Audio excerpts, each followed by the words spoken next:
안녕하십니까. 산마루교회 양병모 목사입니다. 저는 이 시간에 가이사의 형상과 하나님의 형상에 대해서 잠시 나누고 싶습니다. 마태복음 22장에 보면은 이런 대화가 나옵니다. 역시 바리새인과 서기관들이 오죠. 그들이 예수님에게 질문합니다.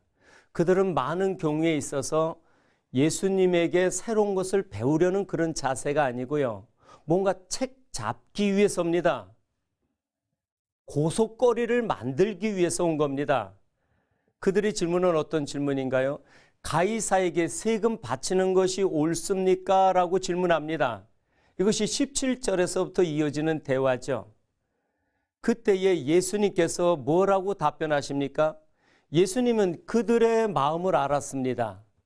나를 책 잡기 위해서 저런 질문을 한다는 것을 아시고 돈을 가져오라 그럽니다. 그들이 한 데나리온을 가지고 오죠. 그 데나리온을 보면서 그들에게 묻습니다. 이 데나리온에 있는 형상이 누구의 형상이며 이 글이 누구의 글이냐고요. 그 데나리온에는 가이사의 형상이 있습니다.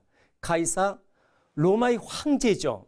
황제 얼굴 모습이 흉상이 있었고요. 거기에 그 가이사를 찬양하는 어떤 글들이 있었던 거예요. 그러니까 가이사의 글과 형상입니다. 이렇게 답변하죠. 그러자 예수님께서 가이사의 것은 가이사에게, 하나님의 것은 하나님께 드리라 이야기합니다. 한번 생각해 보십시오. 그 돈에는 전부 가이사의 형상이 새겨져 있는 겁니다. 그러면은 하나님께 드릴 것은 없단 말입니까? 우리는 여기서 형상에 대해서 좀 이해가 필요합니다. 형상은 히브리어로 첼렘입니다. 즉 닮음이라는 뜻이죠. 하나님께서는 우리를 당신의 형상대로 아름답게 지으셨습니다. 창세기 1장 26절에 나오지 않습니까? 우리가 우리의 형상을 따라 사람을 만들자 하십니다. 하나님의 형상을 따라 우리를 만드는 거죠. 이것은 하나님의 이목구비를 따라서 정말 보아야 될 것을 볼 수 있고 들어야 될 것을 듣고요. 냄새 맡아야 될 것을 맡고 입에서 해야 될 말을 하는 그러한 사람을 만드신 겁니다. 그럼 어떻게 됐습니까? 타락했죠.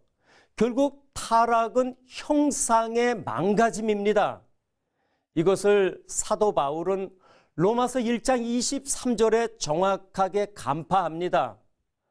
하나님의 영광을, 즉 하나님의 형상을 짐승에 기어다니는 우상, 즉 헛된 형상, 거짓된 형상으로 바꾸어 버렸다는 겁니다. 기어다니는 형상이 무엇입니까? 뱀이죠.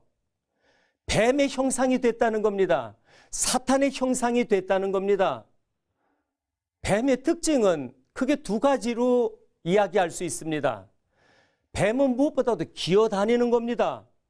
즉 사탄의 형상은 짐승처럼 무엇을 먹을까 입을까 배를 위하여 배를 따숩게 할까라는 이런 거에 중점을 두고 살아간다는 겁니다. 두 번째는 무엇인가요? 뱀을 보신 분들은 압니다. 혀가 갈라졌습니다. 그래서 한쪽으로는 그럴듯하게 이야기하지만은 근본적으로는 거짓된 말을 한다는 거죠. 야고보서 3장에서는 이걸 이야기합니다. 어떻게 한 입으로 두 말을 할 수 있느냐고요. 샘이 한 구멍에서 단물과 쓴물을 낼 수 있느냐고요. 이토록 사단은 우리의 입에서 그럴듯한 말 속에 거짓을 넣어줍니다. 세상의 비진리로 육신적인 가르침을 통하여 거짓된 말을 하게 하는 겁니다. 이토록 사단의 형상으로 우리가 바뀌어졌다는 거죠. 하나님은 우리를 당신의 형상으로 바꾸고 싶어 하십니다. 마침내 오신 분이 당신의 형상을 입고 오신 분이 계시죠. 예수님이시죠. 역시 사도 바울 골로새서 1장 15절에서 그리스도는 하나님의 형상이라 이렇게 기록합니다. 예수님이 하나님의 형상을 가지고 오셨다는 것은 하나님의 마음을 갖고 오신 겁니다. 하나님의 눈으로 약자들을 보고요. 하나님이 들으셔야 되는 그런 소리를 들으셨고요. 생명의 말씀을 하신 분이십니다. 예수님은 오셔서 구유통에 누이십니다. 구유통, 짐승의 먹이통입니다. 짐승의 먹이통에 누이셨던 예수님, 우리에게 뜻하시는 바가 있습니다. 이제 인생들아, 아니 짐승들아, 사단의 형상을 가진 짐승의 형상으로 망가진 짐승들아, 나를 먹고 사람이 되어봐. 나를 먹고 아름다운 형상을 회복해라는 뜻입니다. 진리의 말씀을 먹고 마실 때에 우리는 그 형상을 회복할 수 있습니다. 육신의 먹거리가 중요하듯이 영혼의 먹거리 잘 먹어서 정말 하나님의 형상, 하나님의 눈, 코, 귀, 입을 가진 아름다운 형상이 회복되시기를 주님의 이름으로 축복합니다. 감사합니다.